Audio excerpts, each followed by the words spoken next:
My daddy's story is my parents, my mom was 17 and my dad was 19 when I was born. And my dad was abused pretty severely by my grandfather. He used to come home from work and take my dad outside and make him fist fight him. And that didn't stop until my dad could win. So it went on for a long time. My dad had an alcohol and drug problem by the time I was born, and he was violent with a lot of people when he drank. My mother never with me, but they ended up getting married, and he left when I was between 5 and 6. And it devastated me.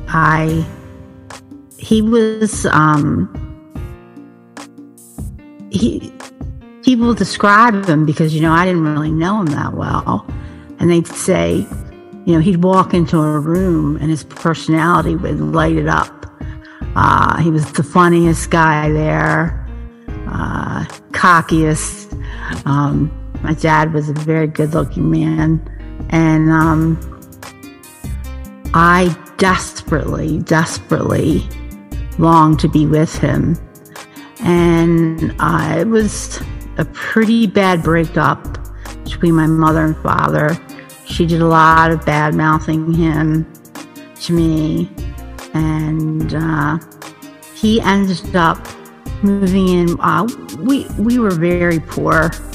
And he moved in to an apartment across the street with a prostitute. And she was also a snitch. So they ended up hatching this plan to rip off a drug dealer for about $100,000. So they steal the money and they fly to Hawaii so they don't get killed. And when he gets down there, the prostitute snitch steals the money and leaves him with nothing in Hawaii. Wow. So he decided he would go rob a bank. And he went to federal prison for it. He was in North Carolina on Bunting Street. I'll never forget that address. I looked for it every day in the mail. And, he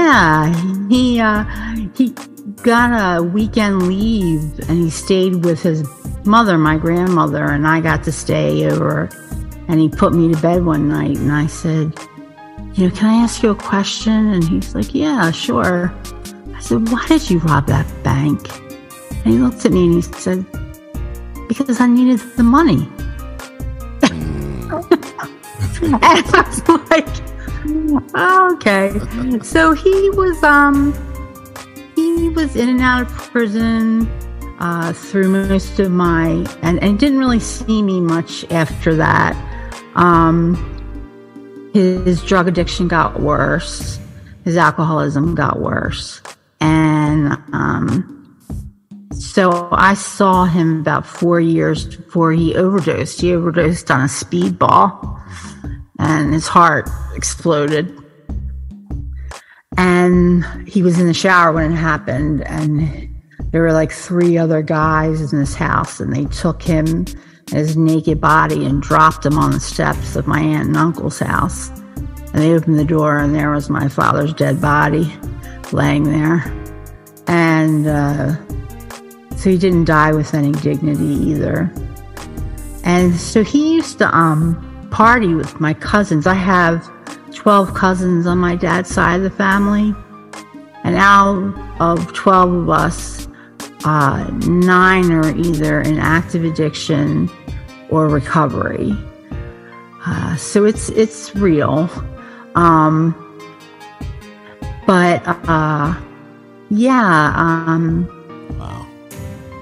I saw one of my cousins this was in like 2009 or 10.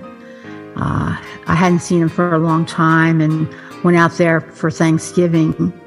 And he used to shoot heroin with my father, but he had been clean for like 15 years now. And I said to him, Sean, can I ask you a question? And he said, sure. I said, why do you think my dad never got clean? Why do you think he didn't want to see me?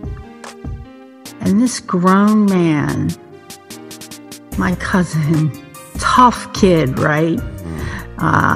Tough guy, broke into tears and sobbed.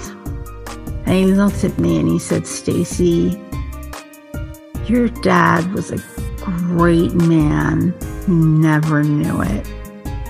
And when he said that, I thought,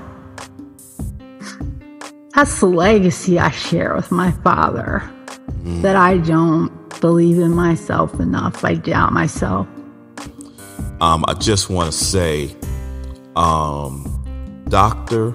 Stacey Bouchet, it is my life's commitment to you to always remind you how great you are.